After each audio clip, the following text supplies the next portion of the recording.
So for number 4, if t of x equals x minus 2, we are asked to use area model to write an expression in simplest form for p of x. And p of x is defined as g of x times t of x. So we'll put here g of x, which is right here. G of x is 2x plus 3 multiplied by t of x, which is x minus 2. Now we are asked to use area model to find p of x. So again, we need to use algebra tiles. So this is the length. Okay, the length is 2x plus 3, and the width is x minus 2. So, okay, let's draw a rectangle here.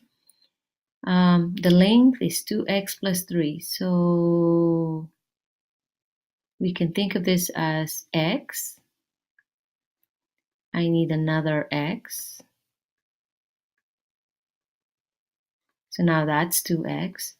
And then we want plus 3, so we want 3 units here. So the length is 2x plus 3. Now the width is x minus 2. So first let's put an x. Okay, let's say this is x. Okay, so to complete the rectangle, we'll have here one x squared tile, and then another x squared tile, and then we're gonna have here an x tile, another x tile, and another x tile. So now we have a rectangle where the length is 2x plus 3 and the width is x. But we want the width to be x minus 2. So that means that we have to reduce the width by 2 units. So in order to reduce the width by 2 units, we have to go in. So take away 1 unit from the width. So that means that the width is getting shorter by 1 unit. Okay. And that means that we actually reduce the area by, this is 1 x tile, here's another x tile, and 3 units. And then we need to reduce by another unit because we need to reduce the width by 2. So, right? So now we have reduced the width by 2 and by 2 units, and we notice that there are 1, 2, 3, 4 tiles, 4 x tiles that we are taking away, and 1, 2, 3, 4, 5, 6 unit tiles that needs to be taken away. So p of x is equal to, first we have, before we started taking away 2 units from the width, we have 2x squared tiles plus 3x tiles. So we can write here, we started with 2x squared tiles plus 3x tiles. And then after that, when we have to take away 2 units from the width, we actually took away 4 x's, 4 x tiles from the area. So we're going to take away 4 x tiles, and we have to also take away 6 unit tiles, which is right here.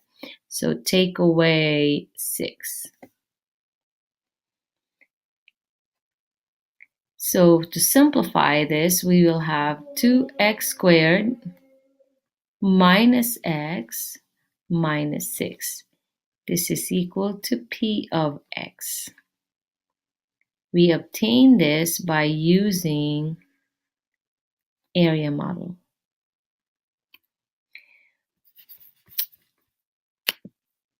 Okay, now let's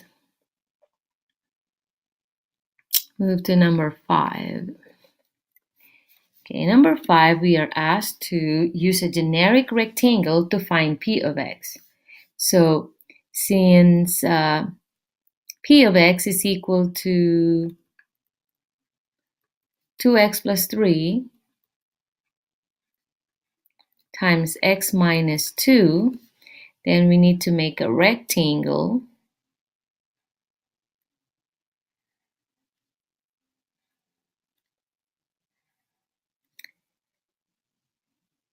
and we're going to make the length 2x plus 3 and the width is x minus 2. Then we get the area of each of the 4 parts of the rectangle. So we'll have x times 2x, that's 2x squared. X times 3 is 3x. Negative 2 times 2x is negative 4x. And negative 2 times 3 is negative 6. Therefore, P of x is equal to, we start with x with the highest exponent, which is 2x squared. So we bring down 2x squared. X squared will be followed by x, and here are our x's. So 3x minus 4x is going to be negative 1x. And then we bring down the constant term, 6 minus 6. Therefore, P of x equals 2x squared minus x minus 6. Notice that we have the same answer. We just used different methods of finding these answers. All right, let's move on to number 6. What kind of function is P of x? Since the highest exponent of P of x is 2, then we say that P of x is a quadratic function.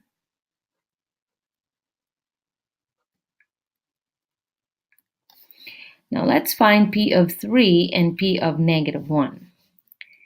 P of 3